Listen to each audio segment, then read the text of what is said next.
stopping by again today. As promised, we're going to get into alignment today. If you remember, we're taking care of as many of the problems before we start to swing. That's 80% of all problems.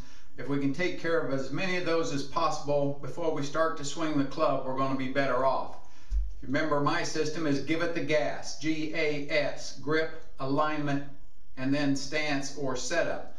So last time we talked about the grip. We learned how to put our hands on the club, start us out with good solid leverage. One thing I forgot to mention is grip pressure, where 0 is turning loose of the club and 10 is as tight as you can squeeze.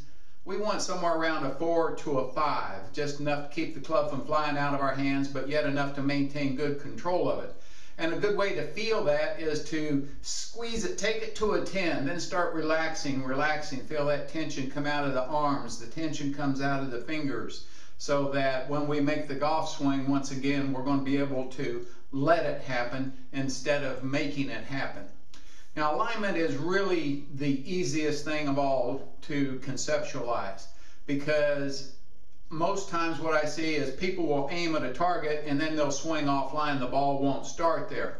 So at least you should have your club face aiming at the target for the most part. We're going to make some adjustments when we get into the swing depending on the direction your ball normally takes. But if you know where your ball is going to end up, then aim there.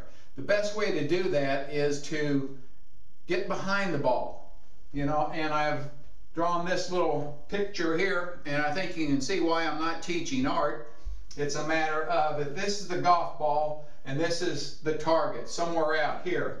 Now, if you're looking 200 yards down the fairway or even 100-yard shot, it's very difficult when you go to set that club down to draw a line out all the way to that target.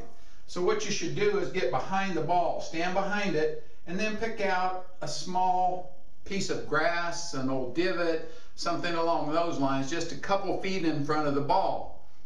I would recommend on a windy day, do not pick a leaf.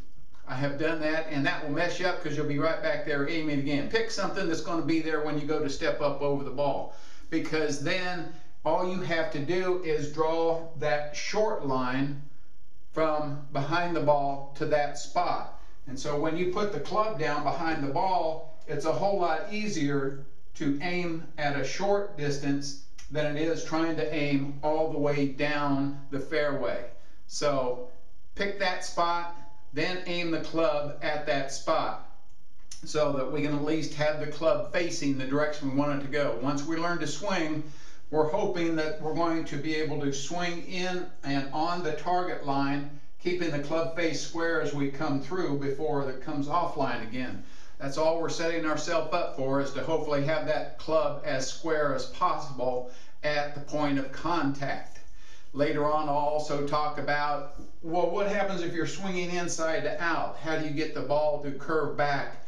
Or if you're swinging outside in, how much club face variation do we need so that the ball will curve back to the target line?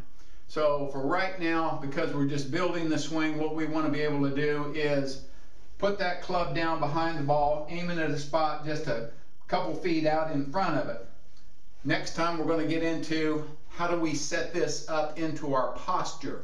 Once we learn to set our body correctly, we know the club head is already aligned. We got to start with our good grip, we get that good alignment, and then we're going to learn how to put our body in the next step. So I hope you'll join me then. Please leave me a comment, rate this video, my series of videos. I really hope that you're sharing these with your friends.